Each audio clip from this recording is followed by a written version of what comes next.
In this video, I will show you how you can install childbirth mod for Sims 4.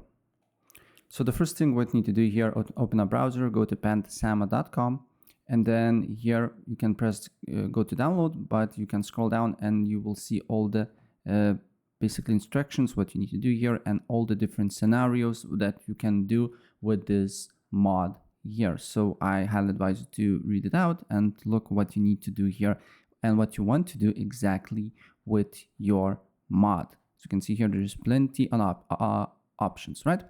Then press download, save it to your computer. Once it's saved, then you should have a zip file here. Right click on it, extract all to desktop.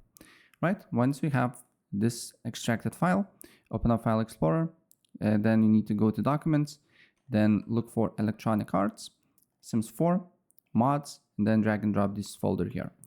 Once you do that, then you just need to launch the game, right?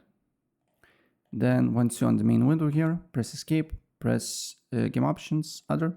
Make sure these two options are selected. If it's not selected, select it and apply the changes. And then you just need to play the game and childbirth mode will be there for you. So if I help you out, please press like.